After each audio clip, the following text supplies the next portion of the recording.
একজন নটেরিয়াস ক্রিমিনাল ছিলেন। ভোটের পর আইএসএফ বলে কোনো দল আর থাকবে না। ভোট হয়েছে, নোকের কালি ওঠার আগে দলটা যে এভাবে ভালো তৃণমূল, খারাপ তৃণমূল, নব তৃণমূল।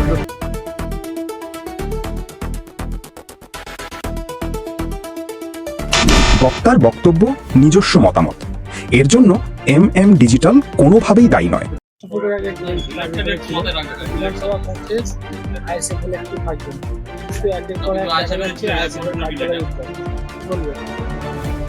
দেখুন, অভিষেক বন্দ্যোপাধ্যায় উনি ভাঙড়ে একটা প্রোগ্রামে গিয়ে উনি মমতা বন্দ্যোপাধ্যায় রাইট হ্যান্ড শওকত মোল্লা, যিনি এখন জেলে আছেন, মাস্টচোর থেকে শুরু করে বিভিন্ন তোলাবাজি কি করেনি এমন কোনো অভিযোগ নেই তার বিরুদ্ধে। একজন নটেরিয়াস ক্রিমিনাল। তার সভাতে গিয়ে উনি বলেছিলেন যে ভাঙড় আমার চাই, ভাঙড়কে হারাতে হবে।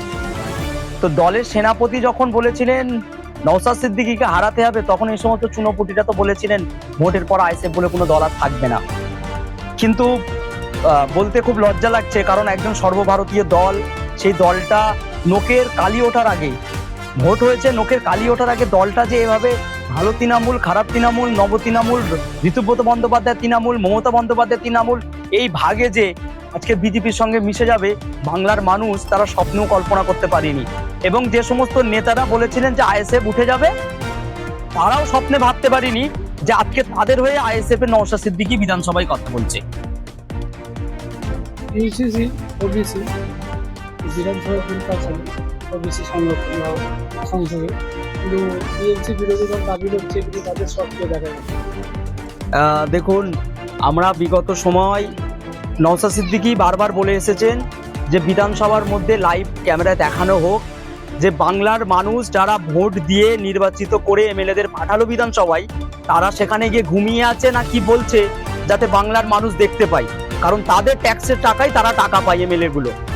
কিন্তু সেটা ততদিন পর্যন্ত আগের সরকার করেনি। নতুন সরকার যখন করেছে, তখন বাংলার মানুষের কাছে সবকিছু পরিষ্কার।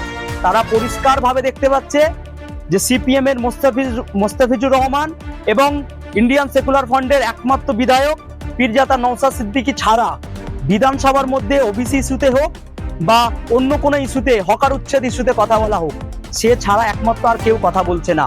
আর যারা তৃণমূলকে 80টা এমএলএ তুলে দিল, তাদের মধ্যে কেউ ঋতুব্রতপন্থী হয়ে, ঋতুব্রত নব তৃণমূল হয়ে চলে যাচ্ছে মুখ্যমন্ত্রীর সঙ্গে দেখা করতে। আর কোনো তৃণমূল কালীঘাটের মিটিং এ যাচ্ছে না। আর কোনো তৃণমূল এত চুরি করেছে, বাঁচার ভয়ে তারা ভিতরে ভিতরে বিজেপির সঙ্গে সেটিং রাখছে। বাংলার মানুষ এটাকে ধিক্কার জানাচ্ছে। দেখা যাচ্ছে একের পর এক আইএসএফ এর কাবার নেতা সাসপেন্ড হচ্ছে, এই বিষয়ে কি বলবেন?